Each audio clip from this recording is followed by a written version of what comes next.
Nobody likes to talk about money, but it's an issue and problem that 60% of students in this state face. Kekasha wishes that basic budgeting skills were talked about more often. That's the sad part. I can't actually account for where my money goes, but I know the activities that I do that involve money. And that's just like eating dinner out, those little things, groceries, pecking on things, buying small trinkets. Like there's nowhere I can account like a big purchase. I had money given to me at the start of the semester that was supposed to last me to the end of the semester. So all of a sudden, I see this big pile of money that I've just not noticed. So the first half of the semester, I'm living like I'm the Sultan of Brunei's daughter. I just completely lost track. I had to pay rent for this month. And I suddenly look at my bank account and I have like $400. Ali Lanzo works for American Student Assistance, helping college students budget their finances and student debt. Live like a student now so that you don't have to after college. And I think that that is very important, that people need to remember that living within a budget is not always the best thing or what people want to do, but it is something that you need to do. The problem occurs when you know you have access to unlimited amounts of money and you think, oh, this much just won't make a difference. I told my roommate to hide my credit card somewhere and I have no idea where it is right now.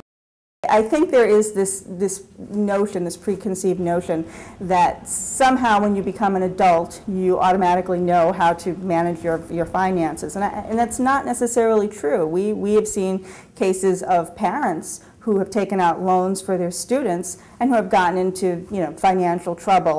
When I opened my account, like no one ever told me, like I'd expect them to tell me things to get me more into this whole banking system. This is how you can save, this is how you can organize your money. But none of that was ever said to me.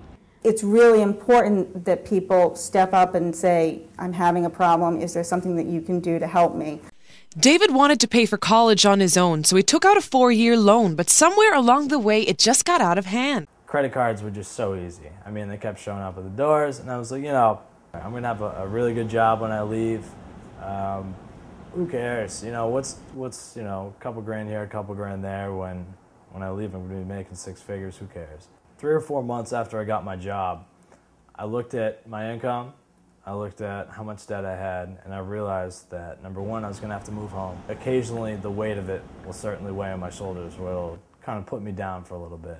And so it's really important that they understand, what their anticipated income is going to be, what their anticipated monthly student loan payment is going to be, and also factor in, the cost of living. As I sit right now, its ballpark is between $140,000 and $150,000 from school, and probably $15,000 to $20,000 in consumer debt, which is stupid debt. Getting a little too drunk in the bars, and if you get too tipsy, what should be a $30 or $40 night turns into a $200 night. Some of the money from the loans went towards spending, and the excess, just off the top. As bad as it sounds, I was knowledgeable, I was educated about all this stuff.